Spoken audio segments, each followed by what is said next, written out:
Bonjour tout le monde. En fait, nous, on est le comité relève infirmière du CHU de Québec. Le but de l'activité aujourd'hui, c'est la 3e fois qu'on la fait. C'est vraiment de faire connaître les différents rôles que l'infirmière peut occuper au sein de la profession infirmière. Fait qu'on veut vraiment explorer toute la diversité. Ce soir, on a la chance, cet après-midi plutôt, on a la chance d'avoir 3 présentateurs sur des milieux plus spécifiques. Dans le fond, on a Steve qui va commencer en nous présentant le rôle de l'infirmier en hémodialyse. On a après ça Stéphanie qui va enchaîner avec le rôle de l'infirmière à l'urgence, puis Maude qui va conclure avec le rôle de l'infirmière à l'EVAC. Donc, on vous souhaite une bonne conférence, puis on ne se gêne pas pour poser des questions, ça va nous faire plaisir. Alors bonjour, mon nom est Steve Auger. On m'a demandé de venir vous parler du rôle de l'infirmière en hémodialyse. Moi, je suis infirmier clinicien. Mon vrai titre, là, c'est infirmier clinicien des cliniques ambulatoires de néphrologie à l'Hôtel-Dieu de Québec. Mon background ressemble... ça fait une 20aine d'années que je suis là. Dans le jargon, sur le département, on m'appelle le moniteur en hémodialyse. C'est plutôt un terme galvaudé, là. Je suis responsable de la formation des infirmières pour ce secteur-là. J'ai également procédé à l'ouverture des centres satellites de Thetford Mines et de Montmagny. Alors, ce sont des centres satellites, ce sont des centres de dialyse, en région, de petits centres. À Thetford Mines, il y a 6 stations de dialyse et à Montmagny, il y en a 6 également. J'ai procédé également à l'ouverture des points de service de dialyse qui sont situés à Sept-Îles et à Saint-Georges-de-Beauce. Et ce sont aussi des points de dialyse là, qui sont tout petits. Il y a 4 places à Sept-Îles et il y a 8 places à Saint-Georges-de-Beauce. J'ai également participé à l'ouverture de l'unité mobile de dialyse. Alors, c'est véritablement un autobus de dialyse qui va dialyser des gens tout près de l'hôpital de Baie-Saint-Paul et tout près de l'hôpital de Saint-Raymond. Je termine présentement ma maîtrise en gestion des organisations. Je fais partie également du comité exécutif du RINC. Alors, le RINC, ça veut dire regroupement de l'excellence infirmière en néphrologie du Québec. Alors, on organise des activités tout au long de l'année comme une journée de vasculaire, un colloque de 2 jours, etc. Et dernièrement, il y a 2 semaines, j'ai procédé à l'ouverture de la dialyse au 7e étage à l'Hôtel-Dieu de Québec. Alors, c'est une petite unité de dialyse qui contient 4 places. Et à cette unité-là, on ne fait que de la clientèle hospitalisée. Alors, ce ne sont que des patients qui ont besoin de dialyse qui sont hospitalisés au 7e étage. Puisque le gros département de dialyse à l'Hôtel-Dieu de Québec se situe au 5e étage et on peut dialyser 57 patients à la fois, 3 fois par semaine à raison de 4 heures. Qui peut venir travailler chez nous au niveau du nursing? Alors, l'été, on forme des candidates à la profession sans problème. Évidemment, on a des infirmières dites techniciennes en grand nombre, puis on a des infirmières cliniciennes également. J'ai conçu le programme de formation en hémodialyse qui est d'une durée de 6 semaines. C'est une alternance de théorie et de pratique. Alors, le matin, on fait beaucoup de théorie. Et un petit peu plus tard dans la journée, là, on va pratiquer auprès des patients et on fait de la simulation de montage, etc. Alors, c'est une longue formation, mais ça se fait très bien, puis le taux de réussite est relativement très élevé. Qu'est-ce qu'une infirmière fait dans ses tâches quotidiennes en hémodialyse? Alors, le matin, le département est ouvert de 7 h le matin jusqu'à 23h30 le soir. Ça, c'est du lundi au vendredi. Et les fins de semaine, c'est ouvert de 7 h le matin jusqu'à 19 h. Alors, le matin à 7 h, il y a des infirmières qui procèdent à l'ouverture des appareils, parce qu'il faut mettre les appareils là, dans le jargon du département, il faut mettre les appareils en conductivité. Alors, les appareils là prennent une quinzaine de minutes à se réchauffer avant qu'on puisse les utiliser. Une fois que les appareils sont ouverts, les infirmières vont commencer à placer les tubulures sur les appareils pour dialyser nos patients. Alors, en anglais, là, le terme priming, je le traduirais plutôt par le rinçage des tubulures, parce qu'évidemment, on ne peut pas dialyser nos patients avec de l'air dans les tubulures. Alors, c'est simplement un rinçage avec une solution saline, 0,9%. Chaque patient a ses paramètres de dialyse différents. Il a une petite carte fiche au chevet, là, à côté de son appareil. Et l'infirmière a la responsabilité de vérifier chacun des paramètres de dialyse. Et ça, c'est très, très, très important. Parce qu'on va le voir plus tard, là, nos patients, pour que les échanges sanguines, qu'on puisse nettoyer son sang, Ça se fait à l'aide d'une solution de dialyse, une solution dialysante, et chaque patient a sa petite recette. Une fois les tubulures et la vérification des paramètres installés, les infirmières procèdent au branchement des patients. Les patients sont au nombre de 4 par îlot. Il y a 2 infirmières, donc vous aurez compris que le ratio infirmière-patient en dialyse, il est de 1 pour 2. Et une fois les 4 patients branchés, chaque infirmière a ses patients attitrés et surveille le traitement là, durant la durée totale qui est une moyenne de 4 heures par patient 3 fois par semaine. Ça, c'est notre département régulier au 5e étage. La clientèle qui va là, c'est une clientèle externe qui vient à ses traitements puis qui retourne à la maison après le fameux traitement. Mais il peut y avoir aussi, de temps en temps, un patient ou 2 hospitalisés au travers de notre clientèle externe là, qu'on est obligé de faire sur le département au 5e. On peut se déplacer pour faire de la dialyse également à différents endroits dans l'hôpital. On peut aller aux soins intensifs parce que la clientèle des soins intensifs ne peut se déplacer chez nous. Donc, alors on descend avec notre gros appareil, un système portatif de traitement d'eau, puis un chariot qui contient du matériel. On est à peu près quotidiennement aux soins intensifs à faire 1, 2, 3 ou 4 cas là, de soins. La SLED, qu'est-ce que ça veut dire? La SLED, c'est un terme anglais qui veut dire Sustained Low Efficiency Dialysis. Ça s'en vient. Qu'est-ce que ça veut dire? C'est une thérapie de dialyse de faible intensité qui se ferait aux soins intensifs de soir, mais au lieu de faire les traitements sur 4 heures, on les ferait sur 8 heures et ce seraient les gens des soins intensifs qui en seraient responsables. Alors, je suis après monter un programme de formation pour les infirmières des soins intensifs pour un peu leur déléguer cet acte-là. Donc, on n'aurait plus besoin de se diriger là, aux soins intensifs pour faire de la dialyse. On redonnerait tout ça aux infirmières des soins.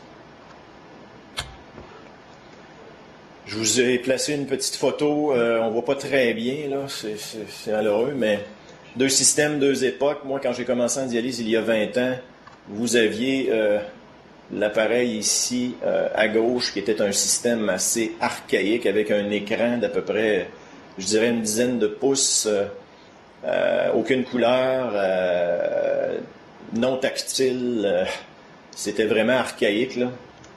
Mais ça fonctionnait très bien. Et là, depuis 5 ans, on a cet appareil-là qui est beaucoup plus moderne, qui est un appareil intelligent, écran tactile, couleur, système Windows, avec un aide au montage en ligne. Alors, les infirmières, en plus d'avoir leur monitrice pour apprendre comment la faire fonctionner, l'appareil nous dit vraiment où placer les tubulures et dans le bon ordre. Alors, il n'y a pas vraiment d'erreur possible.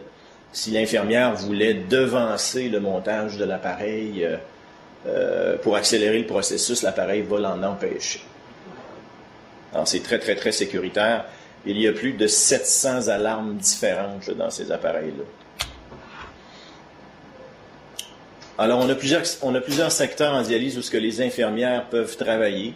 On a des infirmières qui travaillent en dialyse à domicile, c'est-à-dire une clientèle qui vient apprendre à comment s'hémodialyser à la maison. Alors, le patient doit faire la même formation qu'une infirmière nouvelle qui arriverait en dialyse, sauf qu'on prolonge la formation du patient de 2 semaines. Alors, une infirmière, on donne 6 semaines de formation, et pour un patient qui veut se dialyser à la maison, on va donner 8 semaines avec une seule infirmière. Alors, le ratio à ce moment-là pour la formation du patient sera 1 pour 1. Et ça se fait très bien. On a peut-être une vingtaine de patients présentement qui font leur dialyse à domicile, là. Leur hémodialyse, devrais-je dire, à domicile, là, de nuit. Pardon, sur 8 heures à chaque 2 nuits. Alors, pourquoi les patients font plus long? C'est qu'ils ont le temps de le faire, bien sûr, à la maison, et ça se fait de nuit, donc ça ne nuit pas à leur quotidien. Et nos néphrologues disent tout le temps, plus le patient passe de temps à se dialyser sur la machine, mieux il se sent. Pourquoi on les fait sur 4 heures à l'hôpital? C'est pour une raison de logistique. On dialyse au-dessus de 350 patients 3 fois par semaine et on n'a que 57 machines à notre disposition. Donc, on fait des patients, une cohorte de patients le matin, une cohorte de patients l'après-midi et une cohorte de patients le soir. Il n'y a pas de dialyse la nuit à moins de situations d'urgence. Il y a également un petit département de dialyse semi-autonome. Qu'est-ce que semi-autonome veut dire? C'est des patients qui ont exprimé le souhait de faire leur montage d'appareil, mais de ne pas se sentir assez à l'aise pour le faire à la maison. Donc, ils apprennent pendant 2 semaines avec une infirmière à faire le montage de l'appareil. Ils sont capables aussi de gérer certaines alarmes durant le traitement. Et il y a des infirmières qui circulent au travers d'eux durant la journée. Le ratio infirmière-patient dans ce secteur-là est d'1 infirmière pour 5 patients, étant donné que la clientèle est relativement assez autonome. Il y a des infirmières aussi qui peuvent travailler en prédialyse à la clinique Prévoir. Prévoir veut dire prévention optimum de l'insuffisance rénale. Dans cette clinique-là, il y a des sous-cliniques. Alors, il y a une clinique pour les patients porteurs de reins polykystiques, il y a une clinique pour les patients hypertendus, puis il y a une clinique pour les patients qui ont le cytomégalovirus. Prévoir c'est pas le bon terme, suit environ 400 patients en prédialyse. Alors, ce sont des patients qui ont été détectés en insuffisance rénale, mais qui ont encore une petite fonction rénale et qui sont capables de se substituer, si vous voulez, au traitement. Le but de la clinique, c'est de ralentir le plus possible la progression de la maladie par un suivi serré de prise de sang, par la prise de bons médicaments, des visites en clinique. Et c'est vraiment un suivi téléphonique qui se fait par les infirmières du lundi au vendredi de 8 à 4. Finalement, le gros secteur, ce sont les infirmières HD-TRAD, veut dire hémodialyse traditionnelle. C'est notre gros secteur de 57 machines, où il y a une trentaine d'infirmières par quart de travail qui traitent tous ces patients-là 3 fois par semaine. Alors, on est une trentaine d'infirmières sur le quart de jour, 25 infirmières de soir. Non, ça fait beaucoup de monde qui travaille dans ce secteur-là. L'infirmière doit être en mesure, de bien comprendre les principes de diffusion et d'ultrafiltration. C'est la base du traitement en hémodialyse. Je pense que j'ai un petit dessin qui suit. Non, c'est pas celui-là, c'est celui-ci. La meilleure image que je pourrais vous donner pour comprendre le système de dialyse, c'est une paille dans un verre d'eau.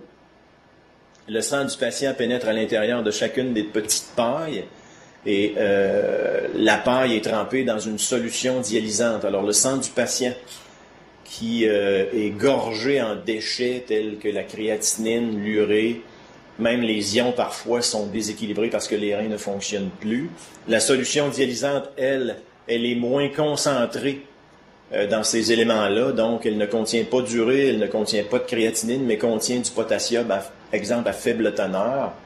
La paille, elle est perforée, donc elle laisse sortir et entrer les petites molécules. Donc, vous connaissez comme moi le principe de diffusion, alors ça va du plus concentré vers le moins concentré. Donc, ce qu'il y a de trop en sang du patient sort dans la solution dialysante et c'est aspiré par un boyau qui amène ça à l'arrière de l'appareil dans un drain. Et le sang épuré comme ça retourne au patient et fait le tour pendant 4 heures. Si vous êtes capable de suivre ma petite flèche, l'appareil à l'aide d'une pompe ici qui tourne à 400 ml minute amène le sang du bras du patient. J'ai perdu ma petite flèche. Dans le filtre. Dans le filtre, il y a des milliers de petites pailles, comme je vous disais, dans le verre d'eau. Alors, le sang pénètre dans les milliers de petites pailles, la solution dialysante est moins concentrée, il y a diffusion, et par la suite, l'épuration. Le sang épuré revient au patient de par la deuxième aiguille. Alors, il y a 2 aiguilles dans le bras du patient, bien sûr, une qui tire le sang et une qui le ramène épuré. Le circuit extracorporel, je vous en parlerai un petit peu plus tard. Principe d'ultrafiltration. La pression de la solution dialysante qui arrive dans le filtre est toujours plus élevée que la pression sanguine du patient qui pénètre à l'intérieur de chacune des petites pailles. Alors, le dialysat peut arriver à 800 ml minute et le sang du patient va arriver à 400 ml minute. Alors, la pression de la solution va écraser les petites fibres, les petites pailles, et va être en mesure d'aller chercher le surplus de volume qu'il y a à l'intérieur du sang du patient. Parce qu'il faut se rappeler que nos patients, leur rein ne fonctionne plus, la fonction d'urine est la plupart du temps complètement arrêtée. Alors, ce qu'ils boivent pendant la journée ou la semaine, ils le gardent. Donc, nos patients se remplissent et il faut aller chercher ce surplus de volume-là. Et c'est grâce à la fonction d'ultrafiltration, c'est-à-dire la pression du dialysat sur les fibres, qu'on va être capable d'aller chercher le surplus de volume. Comment on fait pour calculer le volume du patient? Alors, le néphrologue a déterminé un poids idéal pour nos patients, selon l'analyse qu'il en a fait. Le patient se pèse avant la dialyse. Alors, si, exemple, mon patient, son poids idéal, c'est de 50 kg, et il se pèse sur la balance à 52, les infirmières vont faire une simple soustraction. Ce patient-là va avoir 2 litres de volume à aller chercher, et ce 2 litres-là va être programmé à l'appareil qui va être enlevé tranquillement sur le 4 heures de traitement. Pour avoir accès à la dialyse, bien sûr, on a besoin de voies d'accès. Il existe 3 sortes de voies d'accès en dialyse. La voie d'accès la plus prisée est la création chirurgicale d'une fistule artério-veineuse. Alors, en chirurgie, nos chirurgiens vasculaires vont aller simplement connecter une artère à une veine pour donner un débit artérialisé à la veine et la faire dilater pour qu'on puisse introduire des aiguilles de calibre 15. Alors, ce sont de très grosses aiguilles. Pourquoi elles sont si grosses? C'est que ça prend du débit à l'appareil. Je vous disais tantôt qu'on doit fournir 400 ml/minute à l'appareil, donc ça prend un gros vaisseau pour aller chercher ce sang-là. Les infirmières font la ponction, 2 ponctions, alors une aiguille qui tire le sang, une aiguille qui le ramène. Souvent, notre clientèle est très âgée. On essaie de faire des fistules artério-veineuses comme ça ne fonctionne pas, ça sténose. La deuxième option, c'est une fistule synthétique. Malheureusement, je n'ai pas d'exemple. Alors, ça ressemble à un petit tube de caoutchouc qui va être connecté à l'intérieur du bras du patient. Alors, un côté, ils vont connecter une artère, de l'autre côté, ils vont aller coudre ça à une veine et les infirmières vont véritablement piquer dans le vaisseau synthétique qui est sous la peau. Encore une fois, ça, c'est un corps étranger, ça a tendance à thromboser. Et si on a épuisé le réseau vasculaire des bras de nos patients, la dernière option pour dialyser nos patients, alors c'est le cathéter veineux central là, qui est dans une veine, dans la veine jugulaire ici. Là. Alors avec les 2 brins qui sortent, on se connecte, nous, avec nos tubulures, puis on tire le sang d'un côté de la lumière et on le ramène de l'autre côté. Là. Le circuit extracorporel en tant que tel... le circuit extracorporel du patient et le dialysat, j'en ai parlé un peu tout à l'heure. Sur le circuit de l'appareil en tant que tel, il y a toujours une seringue d'héparine avec une petite recette là, adaptée à chaque patient.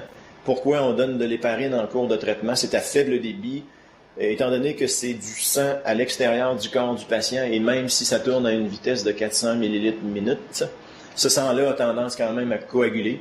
Donc, avec la petite recette d'héparine, là, on prévient la coagulation du circuit. Les infirmières en dialyse doivent collaborer en équipe multi avec, évidemment, la vasculaire qui s'occupe de nos voies d'accès. On est en constante aussi relation avec la prévention des infections. On a sur le département des salles d'isolement parce qu'on a des patients porteurs du SARM, on a des patients porteurs du ERV, etc. Là.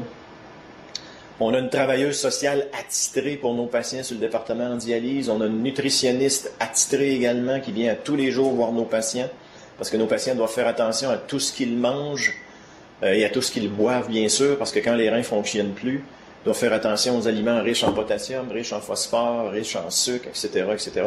C'est très compliqué, une diète là, pour nos patients dialysés et rajouter par-dessus ça un patient qui est diabétique. Alors, la moitié de nos patients chez nous sont diabétiques et c'est le diabète qui les a amenés en insuffisance rénale. Alors, ça devient très, très, très compliqué pour ces patients-là là, de manger.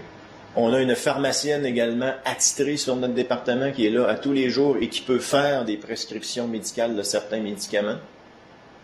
Alors, on est en constante relation avec tous ces gens-là. Nos infirmières également en dialyse doivent faire de la garde. Je vous disais tout à l'heure qu'on était fermé la nuit. Et on est fermé le soir et la nuit, les fins de semaine. Alors, il y a des infirmières à tour de rôle qui doivent assurer une garde. Alors, s'il y a un de nos patients qui ne va pas bien, puis qui doit être dialysé parce qu'il est en surcharge liquidienne, par exemple, il va être admis à l'hôpital, amené soit aux soins intensifs ou soit à l'unité coronarienne. Et l'infirmière de garde va être appelée là, pour aller dialyser ce ou ces patients-là.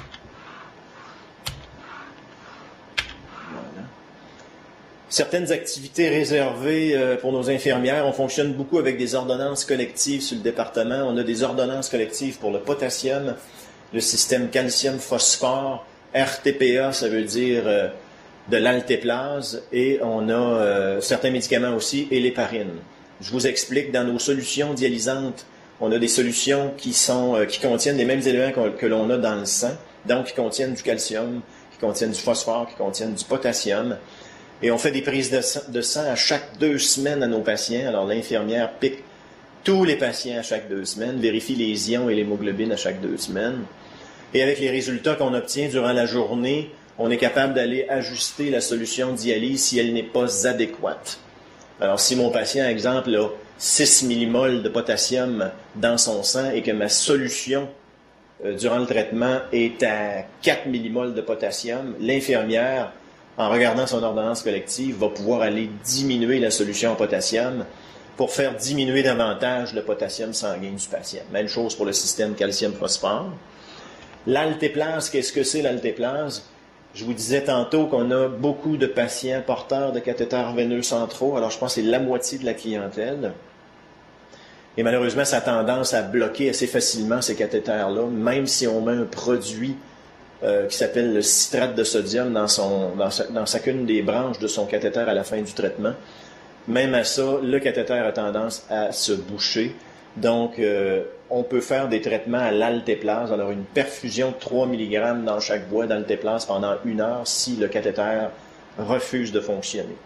Même chose pour l'héparine. Chaque infirmière est capable, avec une petite ordonnance collective, de faire le calcul de l'héparinisation que nos patients, de façon individuelle, vont avoir besoin. Protocole éthanol, qu'est-ce que ça veut dire?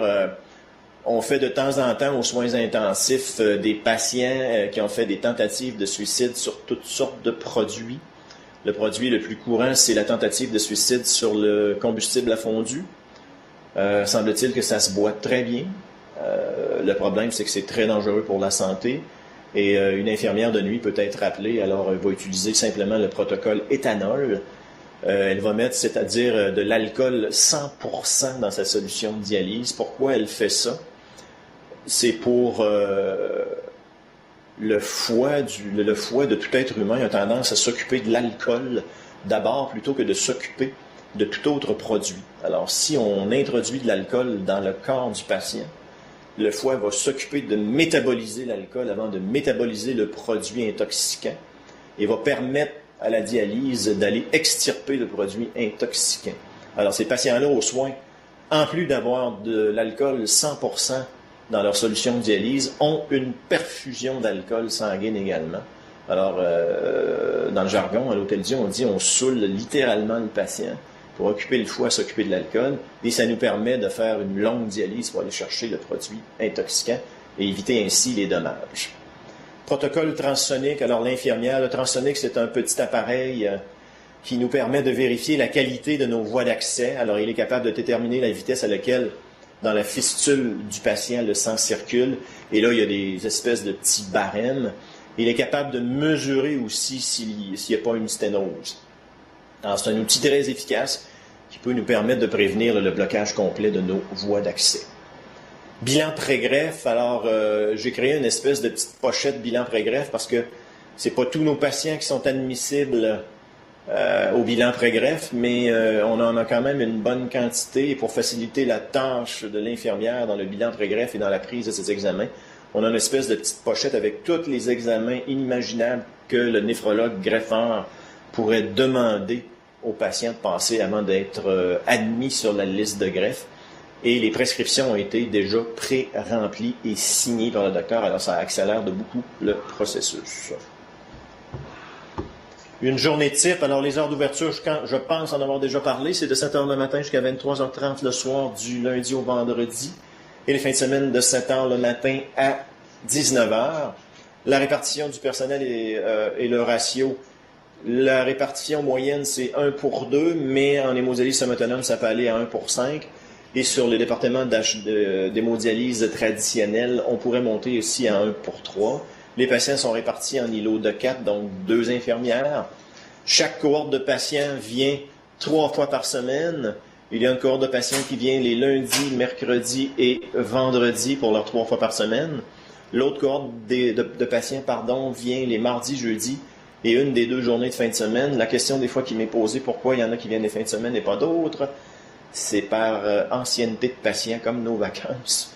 Alors, les patients plus jeunes en ancienneté vont devoir commencer une des 2 journées de fin de semaine et les anciens patients peuvent venir les lundis, mercredis et vendredis. Alors voilà, je pense que ça fait pas mal le tour. Je vais... Merci. C'est vraiment gentil. Moi, j'avais une petite question. Il y a une question. Oui, pardon. Oui, je voudrais savoir, les patients, en général, qui sont dialysés vraiment à l'Hôtel-Dieu de Québec, là, ils sont dialysés pour une période de combien de temps? Est-ce que c'est bien variable ou la plupart jusqu'à la fin de leur vie, puis d'autres, c'est jusqu'à ce qu'ils soient greffés? Tu réponds en même temps à ta propre question. Alors, c'est jusqu'à la mort du patient s'il n'est pas greffable, et c'est jusqu'à la greffe là, s'il est sur la liste de greffe. Okay. Il y a certains patients, des fois, qui expriment le souhait d'arrêter leur traitement s'ils ne sont pas greffables.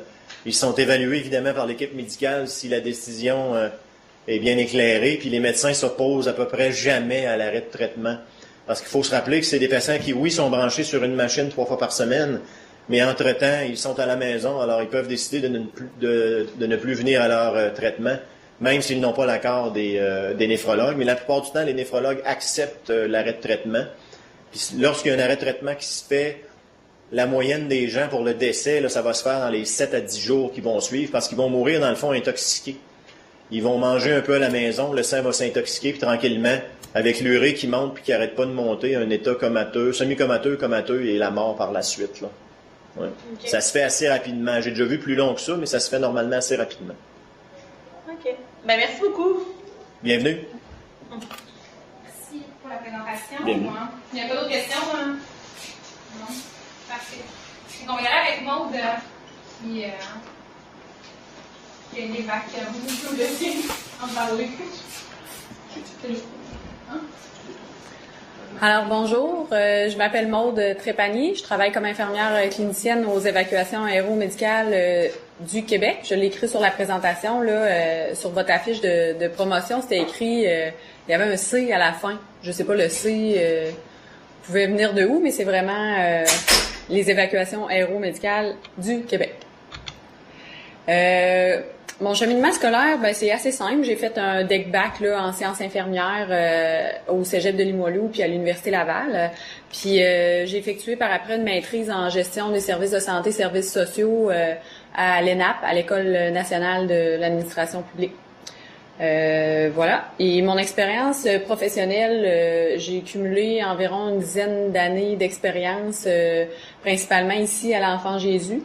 En soins critiques, traumatologie, soins intensifs, salle de réveil, grand brûlé, et maintenant à l'EVAC depuis environ 3 ans.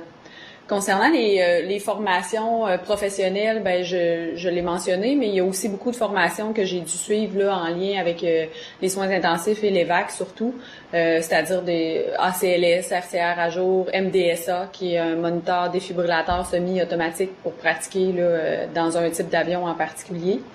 D'autres formations là comme de la réanimation pédiatrique, obstétrique, de la néonatologie, du triage d'urgence. Fait que c'est ça, plusieurs formations en lien avec mon travail à l'EVAC. Les services offerts à l'EVAC, dans le fond, c'est dans un contexte que vous savez que le Québec, c'est un très grand territoire qui est pas nécessairement accessible par un réseau routier. J'ai noté qu'il y avait plus de 1 600 000 km². Donc, c'est très vaste là, comme région. Les services qu'on offre aux résidents du Québec, couverts par la RAMQ, sont ce que vous voyez affiché là, répondre aux besoins d'évacuation pour les résidents du Québec. Donc, principalement les amener dans les centres tertiaires à Québec ou à Montréal parce que quand on habite en Gaspésie ou à Val-d'Or, ben on n'a pas accès aux mêmes services qu'à Québec et à Montréal. Donc, voilà pourquoi on les transfère en situation de santé là, aiguë, en problématique aiguë. offrir des soins adaptés aux besoins là, lors des évacuations, être un milieu de référence pour les autres centres hospitaliers là, du Québec, aider à planifier le vol et supporter les régions dans des situations particulières, là, c'est-à-dire des situations, des gros accidents avec plusieurs blessés, etc., etc. Comme je l'ai dit, il y a certaines régions qui sont inaccessibles là, par voie terrestre, entre autres le Grand Nord, comme plusieurs d'entre vous le savez.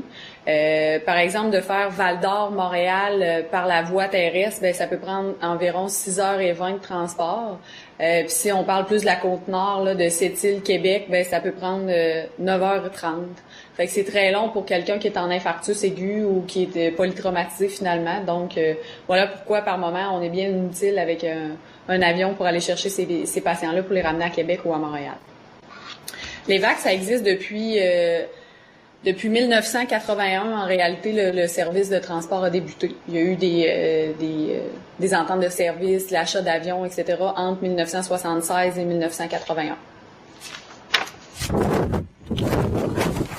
Pour ce qui est du territoire, plus concrètement, là, vous voyez à l'écran ce qui est en rose, ce qui est plus à droite là, de la région du Québec, c'est ce qu'on considère comme étant l'Est. Donc, ça va jusqu'à Blanc-Sablon, incluant les îles de la Madeleine, la Gaspésie, etc. Du côté gauche, ce qui est plus en rouge, c'est l'Ouest. Donc, Val-d'Or, Rouyn-Noranda, plus l'Abitibi. Et puis, ce qui est en haut, dans la partie noire, c'est le Grand Nord, le Coudjouac, Coudjouar-Apic, Puvurnituk, aux endroits où on va. En haut, la petite partie là qui est touchée par les pointillés, c'est des régions où est-ce qu'on peut pas aller avec les avions du gouvernement du Québec parce que c'est des Challengers, les pistes sont trop courtes ou en cailloux, etc. C'est des plus petits avions qui ont la possibilité d'aller là. Fait que malheureusement, ces patients-là doivent prendre un autre type d'avion pour se rendre à Coudjouac ou à Puvurnituk. Puis après ça, nous, on va les chercher pour les amener vraiment dans le sud, là, à Montréal. Habituellement, les patients du Nord et de l'Ouest sont amenés à Montréal, puis les patients de l'Est sont amenés à Québec. Il y a quelques exceptions, là. Par exemple, admettons un patient de l'Est qui est suivi comme étant greffé au niveau du foie, il est suivi à Saint-Luc, à Montréal, à ce moment-là, on va vraiment le transférer à Montréal parce qu'il y a déjà un suivi spécifique dans un CH là, spécifique aussi.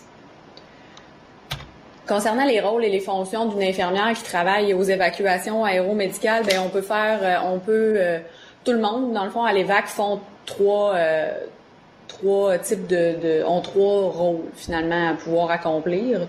C'est les trois premières puces, centrale de coordination, service d'avion hôpital, puis service de navette de l'Est. D'abord, la centrale de coordination, c'est un service qui est peut-être un petit peu méconnu là, des gens qui travaillent au CHU de Québec ou même dans la région. La centrale, c'est 24 heures, 7 jours par semaine, c'est tout le temps finalement. Il y a une infirmière qui est toute seule à la centrale de coordination, peut appeler le médecin régulateur au besoin, qui est un médecin qui est à l'urgence de l'enfant Jésus. Et puis, travaille de pair, de proche là, avec le dispatcheur aérien. Fait que dans le fond, nous, à la centrale, on reçoit les demandes et on les traite, on les priorise. Bon, qui passe avant quelqu'un d'autre. Et puis, est-ce que c'est possible d'aller dans telle région? Est-ce qu'on prend tel avion plutôt qu'un autre avion? Fait que voilà. Le dispatcheur aérien, lui, c'est plus du côté de l'avionique, là, l'essence, la météo, etc. Le service d'avion hôpital, c'est aussi 24/7. Là, c'est une infirmière, un médecin dans l'avion avec 2 pilotes. Puis on couvre toute la région là, que je vous ai montré, là, la région du Québec que je vous ai montré la CETAT précédente. Le service de navette de l'Est, c'est dans la région de l'Est du Québec. C'est 5 jours par semaine. Il y a 2 infirmières à bord de l'avion. Il y a un agent de bord puis 2 pilotes. Fait que la grosse différence, c'est qu'il n'y a pas de médecin à bord de cet avion-là. C'est toujours la centrale de coordination qui décide là, quel patient cadre plus dans l'avion hôpital, qui est un jet, un Challenger, puis la navette qui est un Dash 8, qui est un avion hélice, donc qui va 2 fois moins vite. Les patients ont un état de santé qui leur permet pas de prendre des vols de ligne réguliers comme Air Transat. Ils doivent vraiment venir dans un centre hospitalier. Ils sont pas libérés finalement de l'hôpital de Sept-Îles, par exemple, pour aller à l'IUCPQ. Il faut vraiment qu'ils soient accompagnés par des infirmières. Fait que c'est pour ça qu'à ce moment-là, ils font des demandes pour transférer en avion là, en navette multipatient qu'on appelle. il y a 2 journées par semaine qu'il n'y en a pas, le mercredi et le samedi. C'est que seulement de jour aussi, donc quand on a un poste de nuit à l'EVAC, on fait pas de navette. On fait seulement de la centrale et de l'avion hôpital.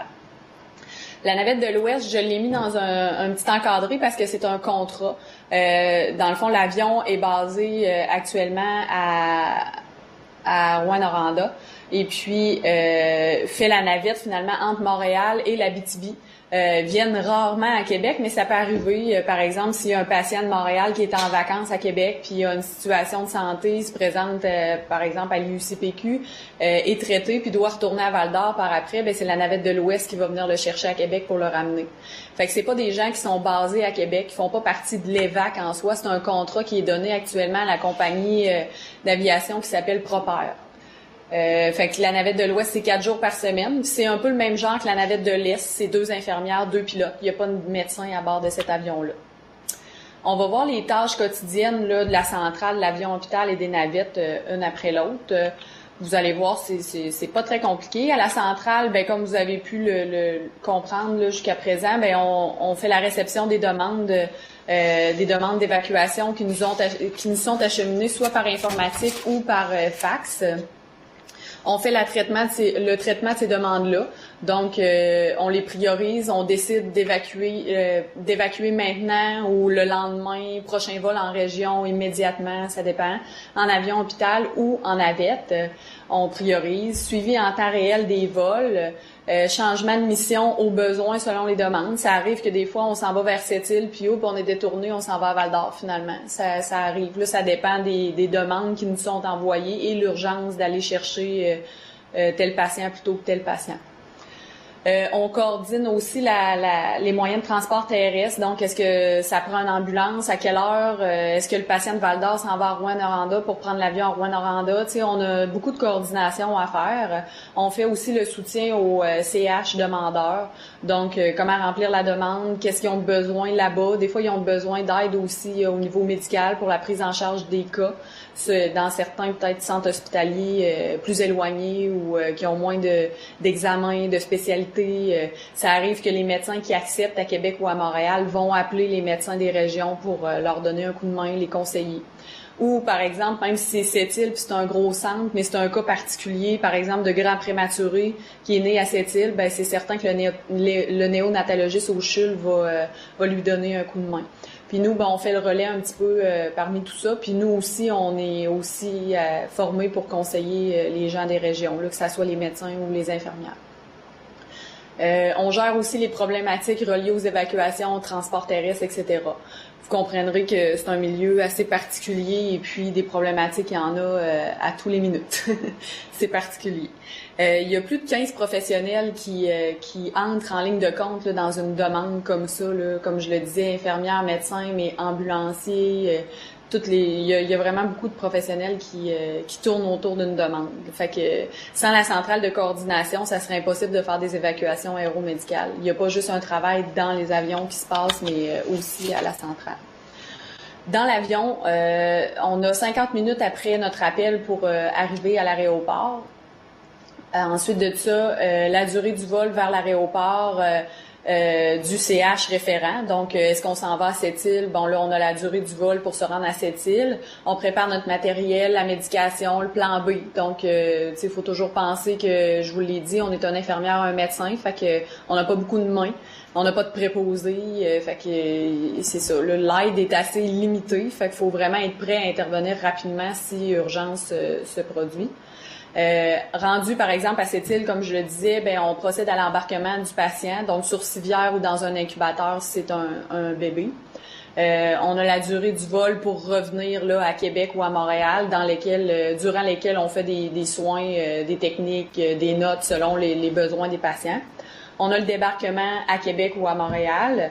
On escorte le patient vers le CH receveur aux besoins. Donc, est-ce qu'il y a besoin d'une escorte infirmière ou médicale? Si oui, on l'accompagne. Sinon, ben on laisse aux ambulanciers.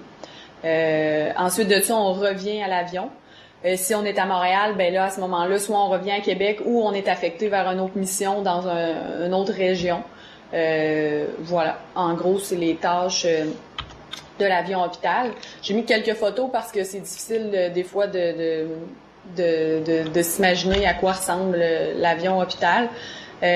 Sur cette photo-là, la porte est à gauche complètement, là, dans le milieu est à gauche. Fait que quand on rentre par la porte, on a le cockpit qui est à votre gauche, on a la gallée que ça s'appelle juste en face, là, tous les meubles blancs. Il y a un four ainsi que plusieurs fournitures de nourriture et de médicales aussi dans les tiroirs qu'il y a là.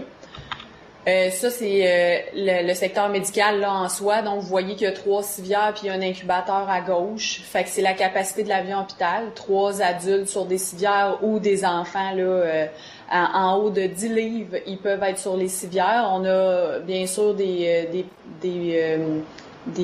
fixateurs, là, des attaches pour les attacher parce que les civières sont vraiment faites pour les adultes. Et puis dans l'incubateur, c'est les bébés de moins de 10 livres qui vont dedans. Ça, c'est l'avion d'un autre point. Vous voyez que sur les murs, il n'y a pas grand-chose d'affiché. Pas d'affiché, mais de fixé. Il y a beaucoup plus de matériel que ça. Là, l'avion était neuf à ce moment-là, puis il n'y a pas de pompe, de moniteur, etc., d'attacher sur les planchettes grises que vous voyez au mur.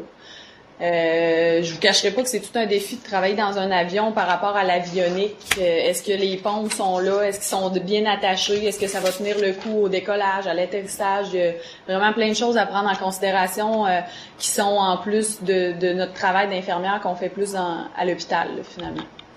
Ça, c'est une image là, d'un patient qui est sur une civière, justement, qui est dans un matelas immobilisateur.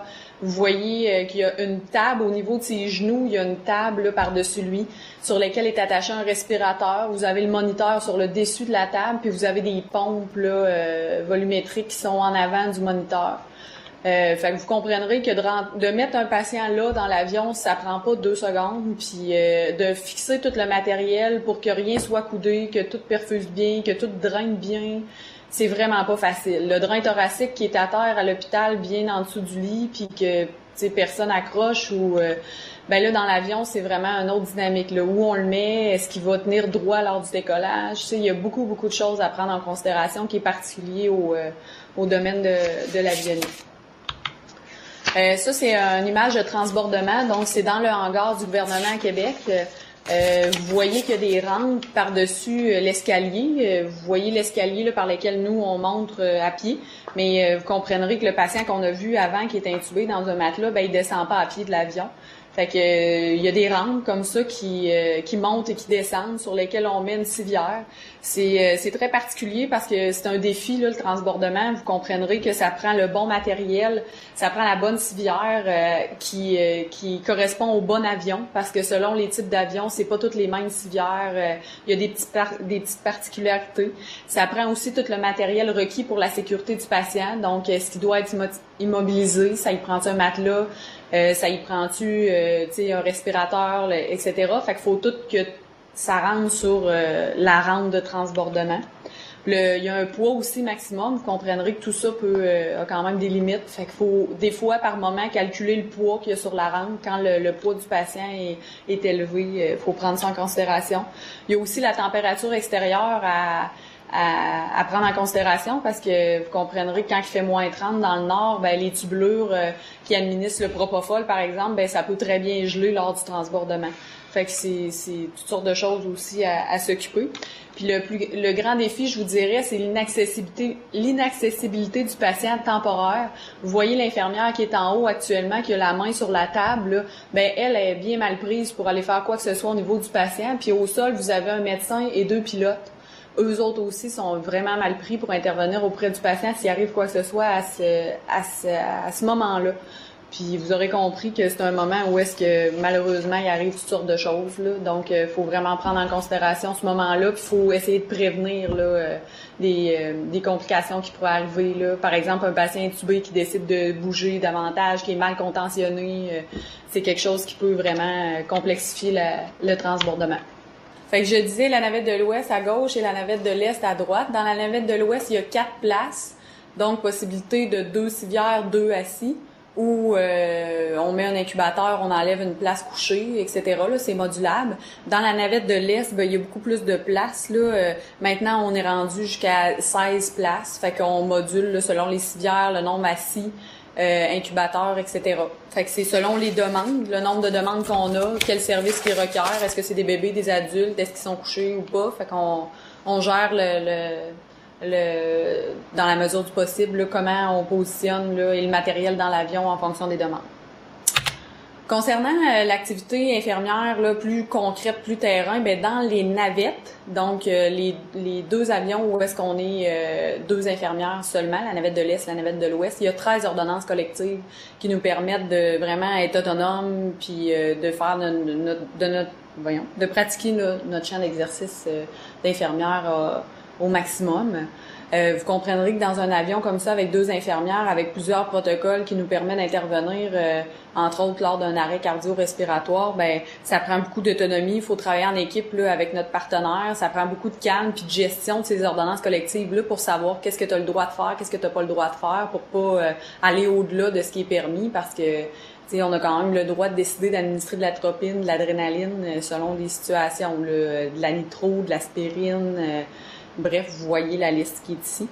On a aussi la possibilité de se référer à un médecin régulateur, qui est le même médecin régulateur qui nous aide à la centrale de coordination aussi, quand on est dans les airs par téléphone satellite, là, en cas de problème. Il faut aussi être en mesure de décider, de prendre la décision si toutefois il arrivait un arrêt cardio-respiratoire, par exemple, entre Sept-Îles puis Montjoly, parce que quand on fait la navette, on peut faire jusqu'à 10 destinations là, par jour en avion. Donc, on part Bécomo, Sept-Îles, les îles, la Gaspésie. Tu sais, ça dépend des demandes qu'on a. On ajuste la route en fonction des demandes qu'on a. Si, par exemple, on prend un patient à Sept-Îles qui fait un arrêt cardio-respiratoire, puis on avait prévu faire Montjoly, Bécomo, puis après Québec, ben vous comprendrez qu'on massera pas pendant 1 heure là, en navette. Là.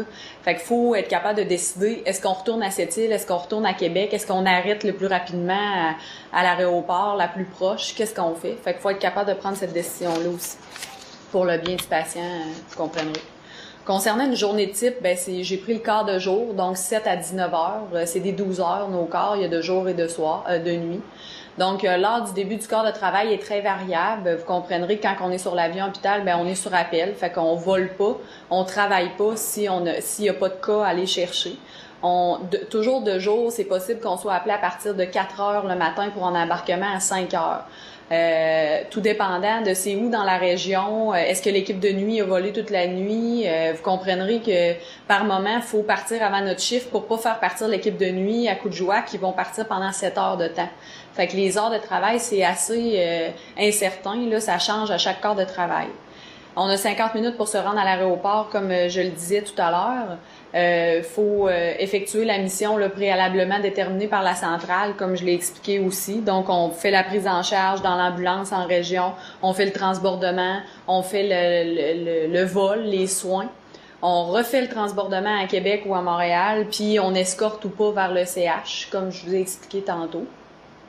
Lors du retour à Québec, s'il n'y a pas d'autres demandes, l'équipe peut quitter l'aéroport et demeurer rejoignable dans 50 minutes toujours, dans un délai de 50 minutes. Puis si par exemple on revient à Québec, puis là c'est plus la fin du quart, la personne rentre chez elle tout simplement. Puis l'heure de fin du quart, c'est très variable aussi, comme vous le comprenez. Si l'équipe de soir est appelée à partir à 5 heures pour aller dans le Grand Nord, moi quand même que je finirai à 19 heures, je suis libérée parce que c'est l'autre équipe qui débute là. Sa soirée. Concernant les collaborateurs, vous l'aurez peut-être compris, là, il y a multiples collaborateurs au niveau du ministère, infirmières, médecins, transport, là, au niveau des pilotes, le dispatch, l'agent de bord, les patients, il y a une multitude de spécialités. Puis des partenaires, on a tous les centres hospitaliers de la région de Québec, les aéroports, etc. C'est beaucoup de personnes. Il y a un seul programme d'évacuation aéromédicale à Québec. Donc, tous les patients qui sont couverts par la RAMQ, donc qui sont vraiment citoyens de la région de Québec, doivent préalablement faire des demandes au service d'évac pour faire leur transfert en avion. Si toutefois, là, on n'est pas disponible, on est occupé ou si le délai qu'on leur offre est pas considérable, il y en a qui prennent la route par ambulance si c'est réalisable. Puis il y en a d'autres qui font appel à des compagnies privées comme Air Médic ou d'autres compagnies. Mais la première demande doit toujours être faite au service aérien gouvernemental à l'EVAC pour que, si finalement on veut que ça soit remboursé là, par le service de RAMQ. Comme je le disais, c'est un enjeu important, là, la collaboration avec tous les professionnels, parce que vous comprendrez que la réalité, les temps de travail, les heures de vol des pilotes sont clairement pas les mêmes que nous. Puis on est dans un avion tous ensemble pour un patient, mais on a des réalités tous différentes, on a toutes des formations différentes, des conventions collectives différentes. C'est particulier de toutes s'arrimer multiprofessionnelles comme ça vers une seule mission. Donc voilà. Ça fait le tour. Moi, j'ai des questions, j'ai comme demandé, vous aviez pour les autres. Pour les jeunes infirmières là, qui commencent à prendre un minimum d'expérience, probablement que dans le CEP que travailler. Actuellement, là, les derniers postes qui ont été affichés, ça prenait aucune expérience. La dernière affichage. Mais moi, j'ai eu un poste parce que j'avais une expérience récente en évacuation aéromédicale. C'est comme ça que j'ai obtenu mon poste parce que je suis assez jeune pour en ancienneté pour avoir un poste à l'évac. Parce que, dans le fond, moi, le poste que j'ai obtenu, j'étais vraiment pas la première. Là. La personne qui aurait eu mon poste, elle avait 29 ans d'ancienneté. Alors que moi, j'ai 30 ans d'âge, là, mais c'est juste que, vu les clauses qui étaient écrites, les expériences, là, moi, j'étais la première qui correspondait aux critères, fait que c'est comme ça que j'ai eu mon poste. Mais vous saurez que, de plus en plus, au CHU de Québec, là, les exigences comme ça sont plus abolies pour permettre à vraiment tout le monde d'y avoir accès. Mais sans exigence, la personne qui donne son nom, faut vraiment qu'elle ait de l'ancienneté, là, parce que... Ouais, avant, tu sais, les gens qui avaient fait les cours, comme je le disais au départ, là, tu sais, le RCR, le PAS, tu sais, il y en a une multitude là, de cours comme ça qu'on peut faire. Tu sais, ça, c'était des atouts. Mais tu sais, on n'est pas dans le privé, là, quand même que tu auras un CV de béton. Ouais. Malheureusement. Ça l'a déjà été, mais tu sais, ça dépend vraiment des périodes d'affichage, les exigences qu'ils sont capables de demander, là, mais... Ça dépend du CHU puis du centre. Une autre question, est-ce que c'est stressé la première fois, le premier vol que tu as fait pour ouais. rapide? Ouais. Je sais que tu avais pas mal d'expérience, aux soins en traumato, puis en urgence, je pense, non, j'ai jamais travaillé à l'urgence. Les soins intensifs, c'est ça de... Est-ce que c'était stressant, tu t'es senti, c'était c'était excessivement stressant. La première fois que j'étais toute seule, c'était incroyable. Là. Mais la première fois que j'ai été même dans l'avion, je me sentais comme le premier jour aux soins intensifs. Là, quand je regarde un patient bien équipé dans une chambre avec bien du matériel, tu fais juste regarder ça, puis tu sais pas quoi faire. Là, tu n'as pas le contrôle de toi comme infirmière qui a quand même beaucoup d'expérience. C'est ça. Fait que je me sentais un peu comme ça dans l'avion. Tu regardes dehors, tu décolles, t'atterris, tu sais, t'es comme plus infirmière, là. Tu te tracasses de bien d'autres choses que les soins auprès de ton patient. Mais là, à un moment donné, ça finit par passer, là. T'arrêtes de regarder dehors, puis tu te concentres vraiment sur ce que t'as à faire. Puis au début, moi, j'étais convaincue que j'allais pas y arriver, malgré l'expérience que j'avais, là. Parce que moi, j'ai toujours travaillé ici à l'Enfant Jésus, fait que j'ai une expérience de soins critiques, de spécialités neuro, traumato, etc. Fait que pour moi, aller chercher un bébé prématuré de 28 semaines, c'était pas vraiment dans ma force. Fait que j'ai eu beaucoup à apprendre de ce côté-là. J'ai jamais travaillé à l'unité coronarienne. Fait qu'encore une fois, les multiples arythmies, tu sais, même à l'IUCPQ, tu sais, à Laval, on a tous des champs d'expérience un peu différents. Fait que c'est ce qui fait qu'on a des forces et des faiblesses dans l'avion. Mais tout le monde qui arrive à l'évac, on gère toutes nos faiblesses d'une certaine façon. Puis c'est à nous à être plus vigilants, puis à lire, puis à aller se former plus sur les urgences obstétricales, accoucher une femme enceinte. Moi, j'ai jamais fait ça à l'Enfant Jésus, là. C'est ça. Mais dans l'avion, c'est quelque chose qu'on peut faire. C'est très diversifié. C'est de là le défi, moi, je trouve, parce que on n'a pas toujours des patients de soins critiques là, comme on voudrait les avoir. En tout cas, ici, à l'Enfant Jésus, on est servi là, en soins critiques. Fait que, moi, des fois, j'avais le goût d'avoir ça, mais on les a pas toujours. Mais l'urgence est toujours là. On est toujours un petit peu face à quelque chose qui peut arriver. L'infarctus, il est là, mais est-ce qu'il va vraiment complètement bloquer? On le sait pas. Fait qu'on est là, on est prêt à intervenir, puis il faut quand même être en capacité d'intervenir parce que on est avec un médecin. C'est ça, exact. Puis, est-ce que c'est la plupart du temps, l'avion est pleine? Mettons, il y avait comme 3 classes. Pas la plupart du temps. Ça dépend des intensités de cas aussi, là. Tu sais, je veux dire, moi, des fois, j'en ai plein les bottes de un patient, là. Fait que 3 adultes puis un bébé, pour moi, c'est quasiment impossible, là. sais, ça dépend de la lourdeur des cas. Des fois, bon, c'est un STEMI de la veille ou un non-STEMI, tu sais, il y a une perte de nitro, d'héparine, mais tu sais, il est pas en douleur active, tu sais, il a besoin d'une choro, il a besoin de venir à Québec, il peut pas prendre le dash avec 2 infirmières, il peut arriver quelque chose, mais tu sais, côté soins, c'est pas sur lui que je vais être la plus productive. Fait qu'à ce moment-là, je suis capable d'en avoir 3, tu sais. OK. Mais à ce moment-là, Puis à la centrale, j'imagine qu'ils gèrent ça. oui, puis avec notre collaboration, là, on peut quand même dire, écoute, moi, ça va pas. Puis des fois, la centrale, ben, on a une belle feuille qui nous dit bien des choses, mais on arrive en région, puis c'est pas tout à fait ça, là. Fait que ça, c'est à prendre en considération. Des fois, l'équipe à bord de l'avion se concerte puis dit, moi, c'est trop, là. Je suis pas capable de prendre un autre patient. Puis si t'en as 3 patients, là, puis tu serais bien malchanceux qu'il y ait un arrêt cardio-respiratoire puis une DRS en même temps, mais t'es 2 dans l'avion. Tu sais, c'est important de prendre ça en considération. Si dans un hôpital, là, c'est ça. Tu sais, puis, ouais. Si toutefois, faut masser, là, ben, faut que tu sois en forme, là. Tu sais, pour masser à 2, il y a des pilotes qui peuvent venir nous aider. Si ça arrive au sol, ben là, tu demandes aux ambulanciers, tu sais. Mais en vol, tu sais, c'est du sport, là, gérer ça. Tu sais, parfait, mais je pense que c'était des questions qu'on avait. Merci beaucoup. Il y a beaucoup de questions souvent reliées à l'EVAC, fait que suite à la présentation, il y en a qui ont d'autres questions. Vous avez mon courriel, là, mes coordonnées, ça me fait plaisir si les gens veulent m'écrire, puis parce que souvent on connaît pas grand monde qui y travaille, puis les gens sont pas vraiment dans l'hôpital. Ben on est dans l'hôpital, mais c'est ça. Ouais, la centrale de coordination, c'est au pavillon Notre-Dame, juste ici. Mais c'est ça, fait que ça va me faire plaisir. Ben, merci beaucoup, super gentil. Merci. Ma clé, oui,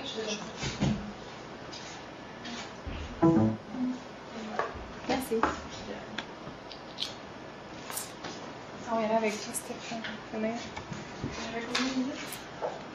On va tester.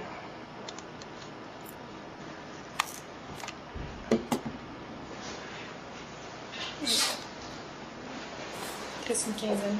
OK. C'est bon?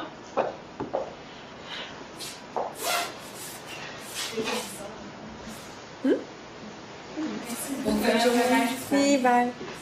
Donc, moi, je m'appelle Stéphanie. Je suis infirmière à Saint-François d'Assise à l'urgence. Ça fait 2 ans. Fait qu'on va parler un petit peu de c'est quoi l'infirmière à l'urgence. Donc, si on parle du cheminement scolaire, ben c'est sûr que j'ai fait le DEC. Là, je suis dans le bac à le corps en même temps. Évidemment. Puis, au niveau du cheminement professionnel, moi, au lieu d'être préposée, j'ai été technicienne en pharmacie pendant 3 ans. Puis, j'ai fait l'externat. Et ensuite, je suis rentrée CPI à l'urgence de Saint-François d'Assise. Puis, je suis toujours là depuis ce temps-là. Fait que, et oui, on peut rentrer CPI à l'urgence, même si beaucoup de gens ont peur de ça. Fait que je vais vous parler un peu des spécialités de Saint-François parce que chaque centre est un petit peu différent. Fait que si je parle de Saint-François, c'est beaucoup la vasculaire, l'orthopédie, on a beaucoup l'urologie, puis on a certaines spécialités on traite un petit peu plus vu qu'on est dans le coin de Limoilou, comme par exemple Viol Secours, là, VS, qui a plein de petites particularités comme ça. Fait que la vasculaire, c'est sûr que les chirurgiens vasculaires, les gros cas, on les a ici, on les monte au bloc. Les grosses fractures, l'ortho, ça on les a quand même, mais les polytraumas, on les transfère à l'enfant Jésus tout le temps. Ça, c'est un peu nos spécialités. Fait que pour une CPI qui commence à l'urgence, en fait, on a vous avez 1 semaine de formation en cours. Ensuite de ça, vous avez sur le terrain, vous allez être jumelé avec une infirmière pendant 25 à 30 jours. Au début, souvent la première journée, vous avez de l'observation. Des fois, ils vous donnent un patient, puis après ça, on augmente. Puis, ensuite de ça, vous avez 45 jours non jumelés. Puis après ça, vous avez la fin de votre probation. Pour avoir un poste à l'urgence, si vous êtes CPI en tant que tel, c'est sûr que, comme moi, j'ai commencé, j'avais pas mes arythmies. Puis j'avais juste mon RCA, j'avais pas mon ACLS. Fait que sur le coup, on est CPI, on est formé en même temps pendant l'approbation et tout. Puis faut faire la formation en même temps qu'on a nos formations, notre probation. Fait que suite à ça, tout en s'enchaîne. C'est sûr qu'on peut commencer dans des heures qu'il n'y a pas des moniteurs cardiaques si on n'a pas nos arythmies. Fait que c'est un petit peu plus facile comme ça pour débuter. Fait que je vais vous expliquer un petit peu le fonctionnement de l'urgence ici à Saint-François, nous, comment c'est. En fait, il y a plusieurs aires. On va commencer par l'aire jaune. Comme je parlais, il y a un aire jaune, c'est à peu près une 35 de civières. C'est des civières qui n'ont pas de moniteur cardiaque. C'est des patients qui sont couchés en arrière à l'urgence majeure dans l'aire jaune. Les CPI, on commence souvent là au début, le temps d'être formé comme il faut. Ça peut arriver qu'il y a des moniteurs portatifs, mais le plus gros va être plus dans l'air rouge. L'air rouge, c'est monitoré. Fait qu'on a aussi à peu près 25-30 civières aussi du côté de l'air rouge. On a un moniteur. C'est vraiment... c'est un petit peu plus différent que le jaune. Ensuite de ça, on a l'air vert. L'air vert, c'est la mineure qu'on appelle. C'est lorsque vous arrivez à l'urgence, vous passez par le triage. Puis ensuite, vous allez être appelé à voir le médecin dans une salle. Nous, les infirmières, on fait les soins en arrière, on fait les antibiotiques intraveineux, on fait les prises de sang, on fait les suivis et tout. Puis c'est sûr qu'il y a le triage au début et la salle de réa. On a 4 salles de réanimation. Pour faire de la réanimation, c'est sûr qu'il faut avoir quand même de l'expérience sur le terrain. Ça va dépendre de toutes les formations que vous avez faites, ça va dépendre de votre cheminement, puis ça va dépendre aussi un peu du personnel, comment ça va. Fait que c'est ça. Puis la CLS aussi est donnée en fonction du personnel, puis des boss un peu qui vont vous dire « Ok, c'est à ton tour de faire la CLS ». Fait qu'ils vont nous inscrire à cette formation-là. Ensuite de ça, c'est sûr qu'une infirmière à l'urgence, c'est différent un petit peu des infirmières sur les étages. Parce que c'est une infirmière qui va vraiment être proactive et très proche du patient en tant que tel, parce qu'on est suivi très très près. C'est des notes aux heures. C'est vraiment quand même assez différent. Nous, les tournées de médicaments, il y en a, mais c'est vraiment...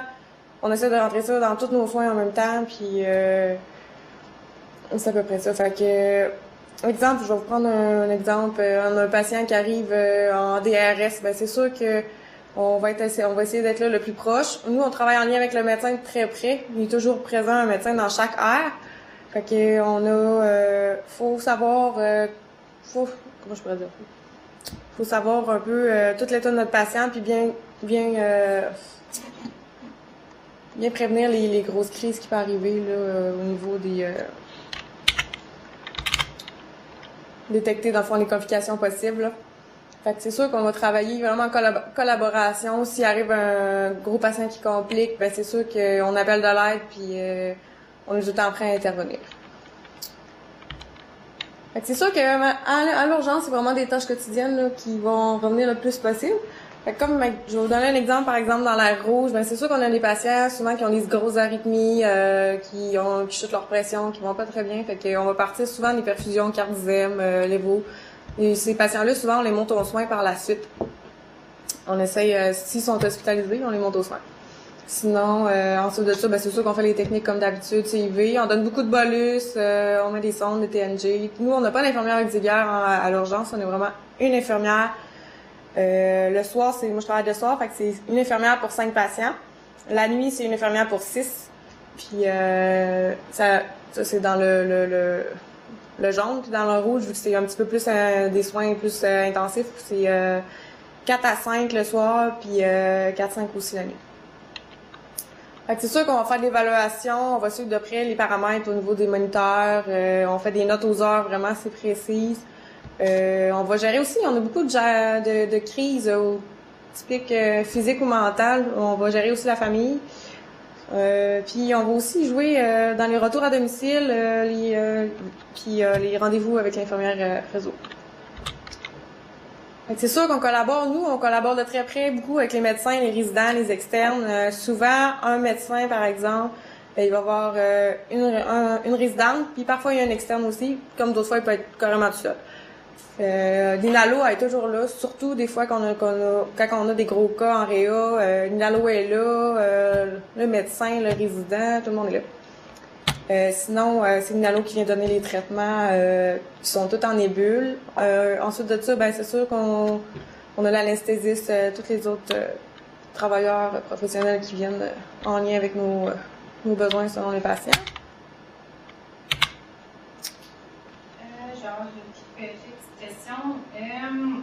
Premièrement, c'est sûr que quand tu es arrivé comme CP, je veux juste savoir, trouvais ça stressant, dans le fond, parce que quand tu pars de l'étage, de ce que tu as vu en stage, tu sais, la marche entre, tu sais, déjà que dans le stage que tu vois, puis le marché du travail, est-ce que, vu que c'était l'urgence, ça a comme encore plus upgradé ton stress par rapport à ça, ou la formation est quand même bien faite, puis ça s'est bien passé? En fait, je trouve que la formation, elle s'est quand même bien faite.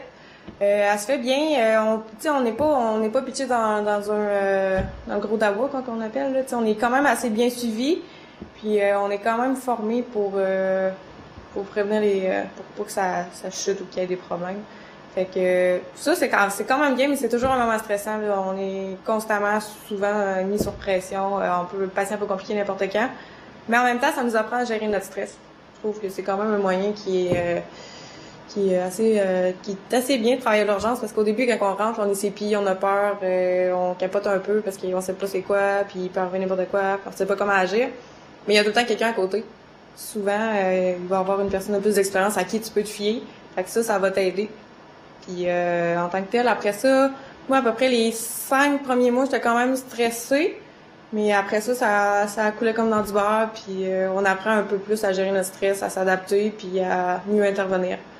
Puis l'autre question, par rapport à la formation dans CLS, ça consiste, c'est combien d'heures? Ça ressemble à quoi un peu le type de mise en situation, c'est théorique? Alors, CLS, en fait, c'est une journée complète avec 2 moniteurs cliniques.